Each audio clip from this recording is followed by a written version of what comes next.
Aga Kareba, Baji Bajiji, saatnya Anda menyimak berita Makassar bersama saya Priscilia Claudia. Sejumlah berita menarik akan kami sajikan untuk Anda, berikut 3 berita utama hari ini. Seorang siswi SMP di Makassar babak belur dikeroyok teman sekelas.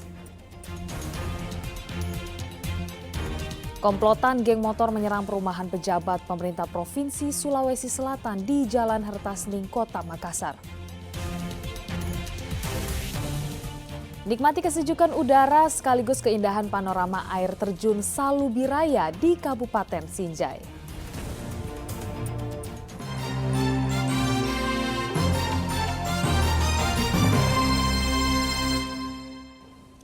Seorang siswi SMP di Makassar babak belur dikeroyok teman sekelas. Pengeroyokan ini diduga dipicu sakit hati pelaku dengan korban.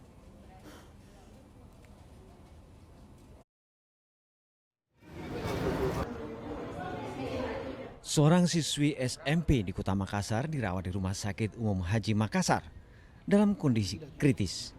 Gadis berusia 14 tahun ini menjadi korban pengeroyokan sekaligus perundungan oleh teman sekelasnya.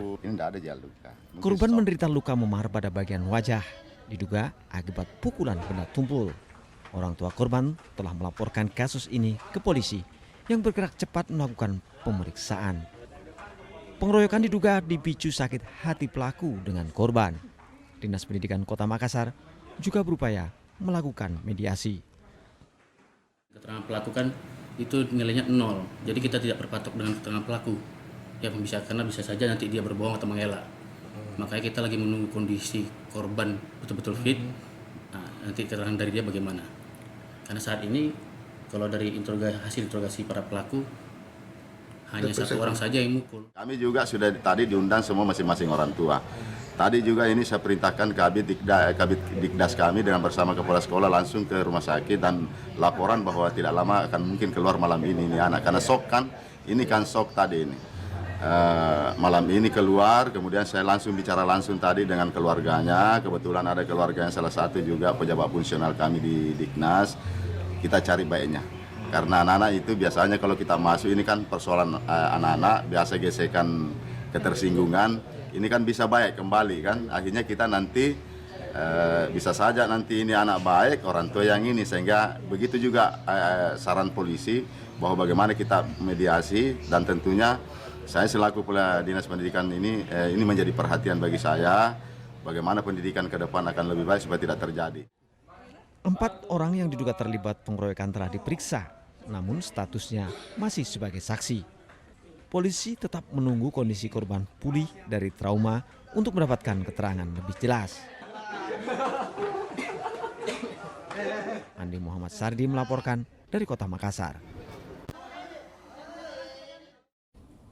Sambil menunggu jadwal sidang kode etik penahanan polisi yang menganiaya seorang wanita di Kampung Waituoi, Kabupaten Pindrang diperpanjang 15 hari. Sebelumnya pelaku ditahan 5 hari.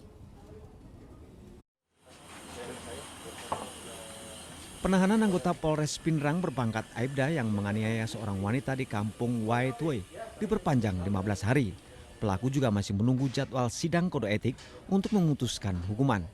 Sebelumnya pelaku ditahan 5 hari sejak 18 September hingga 22 September 2022. Dengan kejadian tersebut,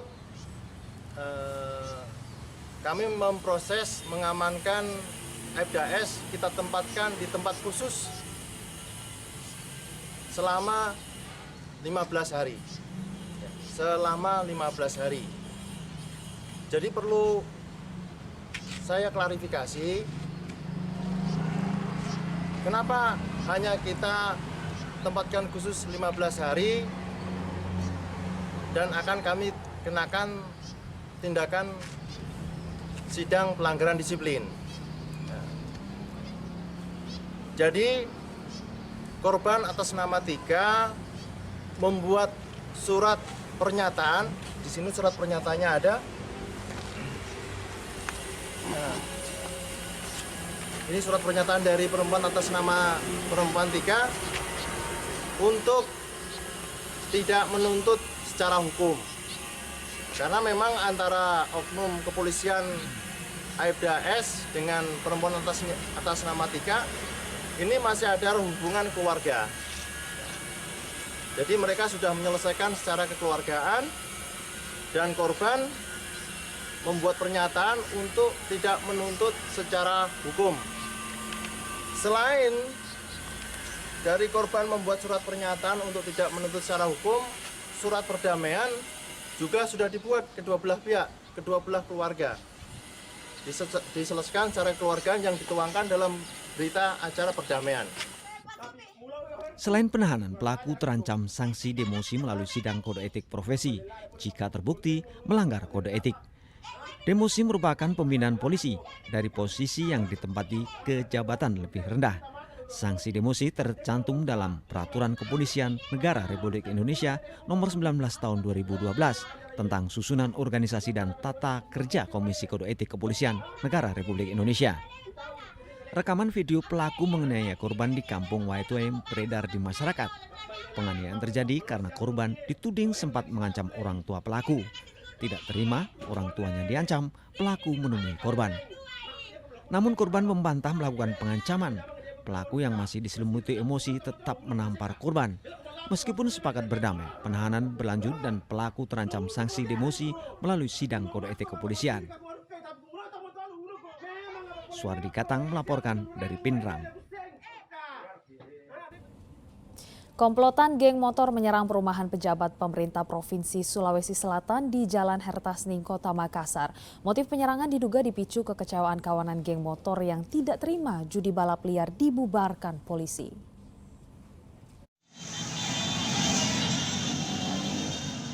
Inilah rekaman warga saat kawanan geng motor menyerang perumahan pejabat pemerintahan Provinsi Sumatera Selatan di Jalan Hertasning, Kecamatan Rapocini, Kota Makassar. Aksi penyerangan berjarak 20 meter dari rumah Ketua DPRD Kota Makassar. Kawanan ini melakukan provokasi dengan melempari satpam perumahan dengan batu dan anak panah atau busur. Para pelaku nekat menerobos portal perumahan. Petugas keamanan pun segera meminta bantuan polisi. Dari penyisiran, polisi menangkap 5 remaja yang diduga pelaku penyerangan. Sejumlah anak panah serta parang turut disita. Motif penyerangan diduga dipicu kekecewaan kawanan geng motor yang tidak terima judi balap liar dibubarkan polisi. Lokasi judi balap liar mereka hanya berjarak 700 meter dari lokasi penyerangan. Jalanan di depan perumahan sering menjadi akses kabur kawanan geng motor saat dibubarkan polisi. Iya. Mana tadi itu yang balapan, karena sudah bubar Pak. Pulang itu petugas sebentar datang semua lempar batu. Ke dalam kompleks ini. Selain batu apa Pak? Busur Pak. Terus kita diapakan Pak? Di poski? Iya, disuruh kasih naik portal tapi saya tidak kasih naik. Iya. Langsung diancam saya punya badi. Ini jangkau pulang. Polisi hingga kini masih menyelidiki kepastian motif penyerangan. Namun kelima remaja yang diduga pelaku penyerangan telah dibebaskan polisi usai orang tua mereka dipanggil ke Polsek Rapocini. Andi Muhammad Sardi melaporkan dari Kota Makassar. Tim SAR gabungan menemukan mayat remaja yang tenggelam di muara Sungai Bila, Desa Bila Riase, Sidrap. Korban hanyut saat berusaha mengambil sendalnya yang terjatuh usai mencuci mobil. Jenazah Sahar ditemukan terapung di muara Sungai Bela, Desa Bela Riase, Kabupaten Sidrap pada Sabtu siang. Tim SAR gabungan menemukan mayat remaja berumur 14 tahun ini 10 meter dari lokasi pertama hanyut. Korban terjatuh dan tenggelam di sungai saat berusaha mengambil sandalnya yang jatuh ke sungai usai mencuci mobil pada Jumat sore. Kita melakukan penyisiran infanteri bersama tim SAR gabungan. Yang ketiga kita melakukan mengobok-obok air sehingga korban bisa terangkat naik. Nah, dan alhamdulillah pada pukul 13.51 waktu Indonesia Tengah korban dapat ditemukan oleh tim SAR gabungan dalam keadaan meninggal dunia. Posisi korban ditemukan dari jarak posisi korban tenggelam 10 meter arah utara. Korban sehari-hari bekerja sebagai kernet truk yang mengangkut pasir. Jenazah sempat dibawa ke rumah duka di Kabupaten Sengkang sebelum dimakamkan. Suardi Katang melaporkan dari Sidrap.